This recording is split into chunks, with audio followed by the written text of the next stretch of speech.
So my first question is, who are you? Hi, I'm Tim Moriarty. I'm the current and interim vice president for the National Council on Interpreting in Healthcare. Thank you. And what do you do as the vice president?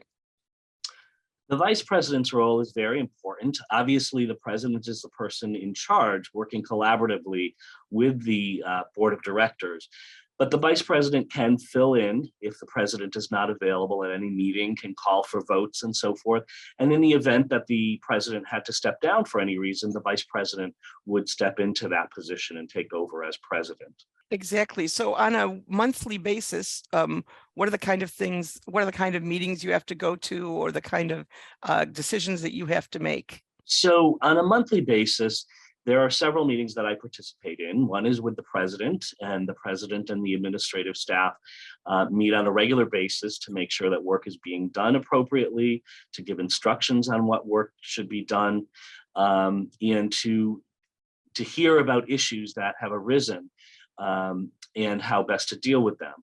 There are times when there's legislation that is going on throughout the country with regard to language access that the National Council on Interpreting in Healthcare feels that it should respond to. And so the president will discuss that, will bring it to the board, and a decision will be made and a response will be created. In addition to that, as a board member, I'm expected to be on committees. And so I sit on two committees.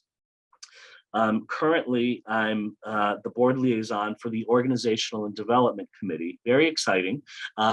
It is the group within the board that helps to create and update the bylaws and policies and procedures manual to make sure that we're following all legal requirements, and that based on votes taken by the board, that we're following the decisions made by the board in terms of organizational structure and development.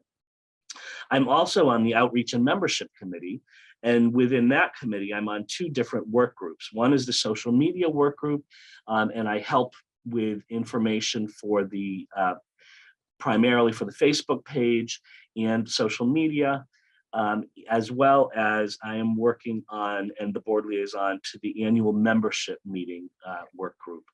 So those are the groups that I'm a part of at this point. Does the vice president position have to be on those particular committees? No, the vice president is expected to assist the president in any way needed.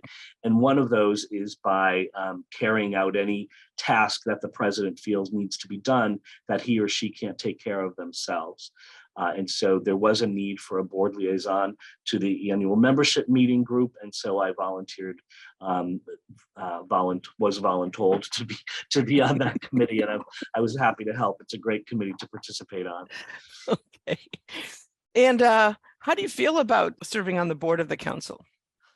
I was a member of the NCIHC for several years before I even considered throwing my name into the hat to run for a director's office, to be part of the board of directors. It's a daunting thing at first to think that someone might vote for you and elect you to help run this national nonprofit organization. But what I found being elected to the board is that it's a group of similar-minded people from varied backgrounds. We have people from several different countries with expertise in different areas of language access who form the board. And so I have found it to be beneficial to me, so that I'm staying on top of what's going on in our field. But also I feel that I can lend my own experience, and as a nationally certified Spanish interpreter, I also feel that that brings a bonus to the board as well. I do have a large staff of hospital-based interpreters, and their experience really helps me consider options for the board and things that should be done. And what would you say to somebody considering running for the board?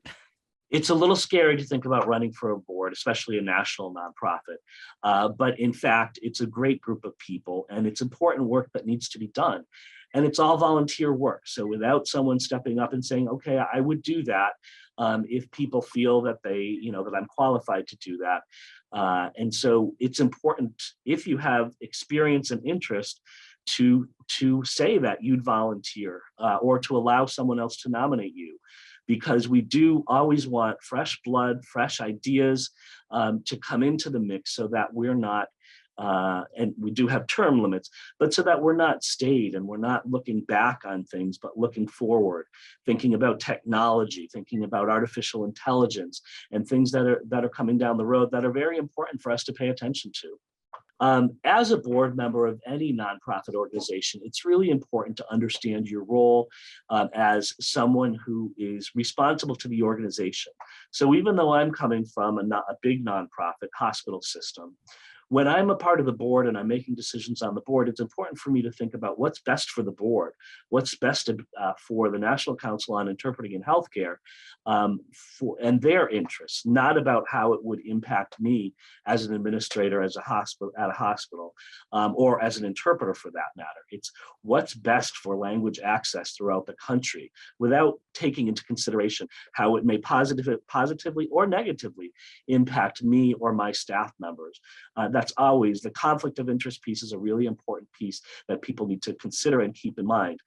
And also fiscal responsibility. As a member of a board, we are financially responsible for what goes on the board and the decisions that we make. So we do not make decisions lightly. We want to have as much information as possible. We want to weigh that information, and we have great discussions about what we feel we should do and how money should be spent. And we come up with the annual budgets. And that's an important part of what we do as well, planning ahead for things that need to be done and things that need to be funded.